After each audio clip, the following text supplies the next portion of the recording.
Book का सवाल है जो अभी हम लोग ने कॉन्सेप्ट डिस्कस किया ब्लैक बॉडी रेडिएशन फैक्टर, उसी पे बेस्ड है। और ये सवाल उठाया है हमने पीके नाग के बुक से, और इसमें डेटा बुक का प्रॉपर यूज़ आएगा। ठीक है।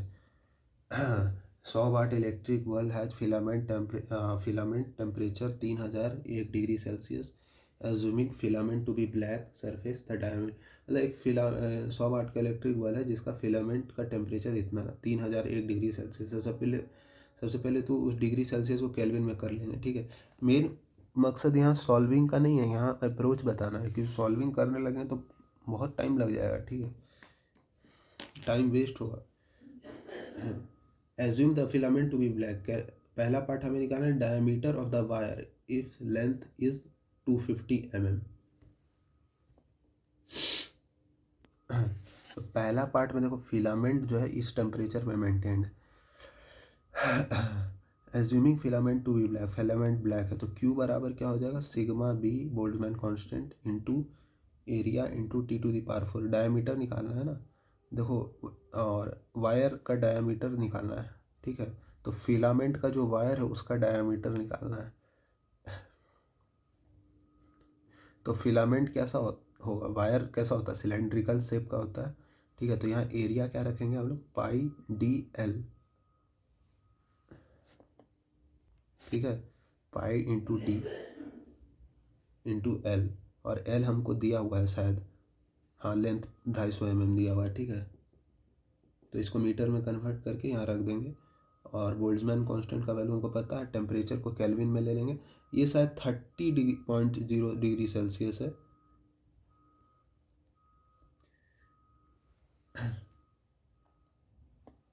नहीं, ये सही है, 3001 डिग्री सेल्सियस है। तो जब इसको केल्विन में कन्वर्ट करेंगे तो 3274 केल्विन आएगा। ठीक है, यहाँ पे वो रखेंगे, तीन सॉल्व करना पड़ेगा, क्या थोड़ा सा बताना पड़ेगा। Q बराबर, जो बोल्ट्जमैन कांस्टेंट का वैल्यू कितना होता है, 5 इंटू समथिंग होता है 10⁻। बोल्ट्जमैन कांस्टेंट इसे देना चाहिए सवाल में, हालांकि डेटा बुक से वो भी मिल जाएगा। अच्छा ठीक है, एरिया को क्या लिख देंगे, pi into diameter of wire, filament wire. ठीक है, इंटू लेंथ 250 mm। ठीक है, इंटू टेम्परेचर क्या है फिलामेंट का 3000, इसको कन्वर्ट कर देंगे केल्विन में तो कितना आएगा, 3274 का पावर 4। ठीक है, तो यहाँ से Q तो हमें पता है, Q तो हमें पता है ना कि 100 वाट का इलेक्ट्रिक बल्ब है, तो यहाँ रख देंगे। यहाँ से डाया पता लग गया, पहला पार्ट ओवर।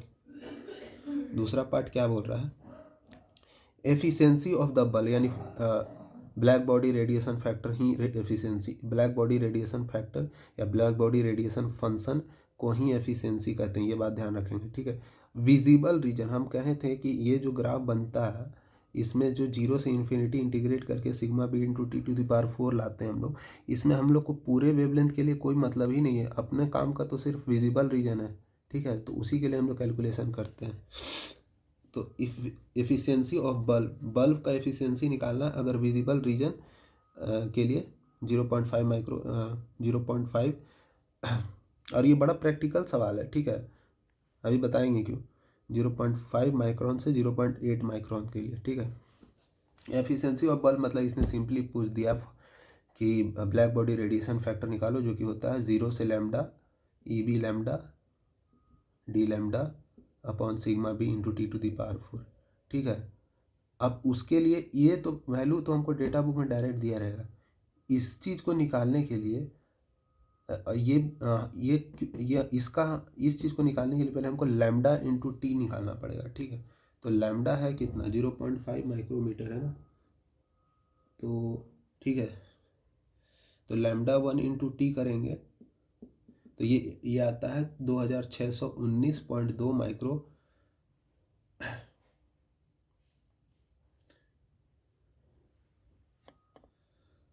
तो इसको जब हम सॉल्व करते हैं तो 2619.2 माइक्रोन केल्विन आ रहा है। ठीक है, और लैम्डा 1 टी का वैल्यू, लैम्डा 2 टी का वैल्यू 1637 माइक्रोन केल्विन।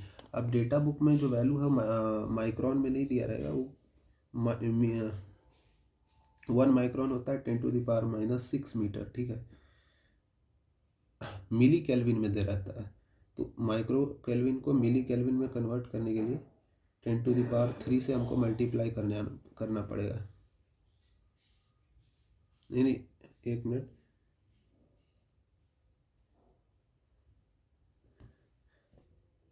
λ1 × T किए तो हम लोग का आया 2619.2 माइक्रोन केल्विन, 2619.2 माइक्रोन केल्विन। और λ2 × T किए तो 1637 माइक्रोन केल्विन। ठीक है। अब देखो इसके करस्पॉन्डिंग हम डेटा बुक में देखेंगे कि हमारा ब्लैक बॉडी रेडिएशन फैक्टर क्या है, तो कितना है हमारा। अब एग्जैक्ट कई बार नहीं मिलेगा, ठीक है, तो एग्जैक्ट नहीं मिलेगा तो कोई दिक्कत है नहीं, ऐसे हम लोग राउंड ऑफ करके ले लेंगे। λ1 × T 2619.2, 2619 है नहीं, 2600 2800, तो 2600 पे ही ले लेंगे।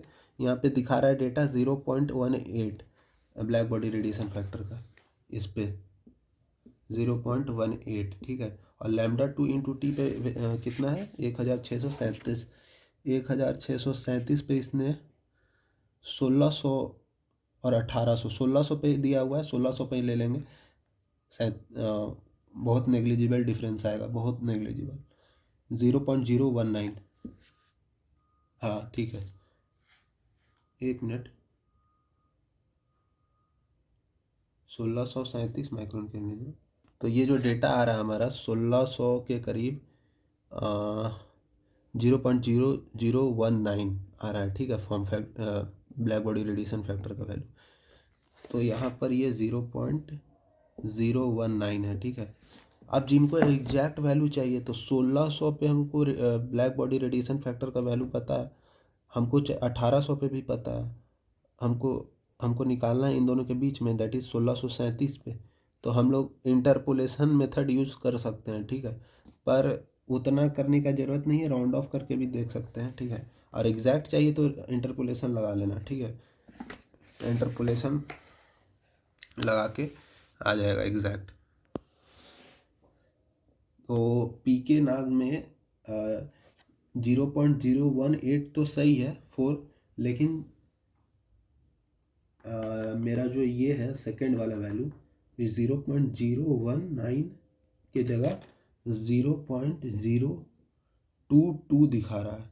तो एरर तो कम है, लेकिन फिर भी अगर हमें एग्जैक्ट वैल्यू चाहिए तो इंटरपोलेशन लगा लेंगे हम लोग, ठीक है। और इंटरपोलेशन लगाना हमने अपना पुराने वाले रैंकाइन साइकिल के समय सीखा था, ठीक है। ठीक, और अच्छा, तो इन दोनों पे जो फॉर्म फैक्टर का वैल्यू मिला, तो बुक का ही डेटा लेते हैं, ठीक है। अब इसमें एफिशिएंसी यानी फॉर्म फैक्टर बार बार नहीं, ब्लैक बॉडी रेडिएशन फैक्टर। अब एफिशिएंसी निकालना है, मतलब क्या है कि इस रेंज का एफिशिएंसी यानी जो फैक्टर आया ब्लैक बॉडी रेडिएशन फैक्टर, उन दोनों का डिफरेंस ले लेना है। तो इन दोनों का डिफरेंस लेने पे हमारा आएगा अराउंड 0.022, ठीक है।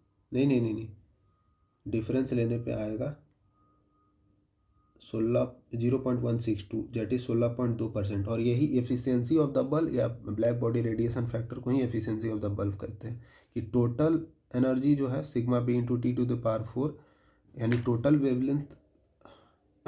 ये सिग्मा बी इंटू T⁴ क्या है, 0 से लेके लैम्डा जितने भी वेवलेंथ का एनर्जी वो छोड़ रहा है, उससे एक पर्टिकुलर विजिबल रीजन का जो हम लोग देख पा रहे हैं वो हम कितना देख, मतलब ये जो फैक्टर है सिग्मा बी इंटू T⁴, ये तो टोटल है, टोटल 0 से लेके जितने भी वेवलेंथ वो इमिट कर रहा है अपॉन जो विजिबल रीजन का है। तो ये एक तरह से एफिशिएंसी ही तो बता रहा है, ठीक है। तो एफिशिएंसी है, ठीक है। अब तो एफिशिएंसी यहाँ कितना आया, 16.2%।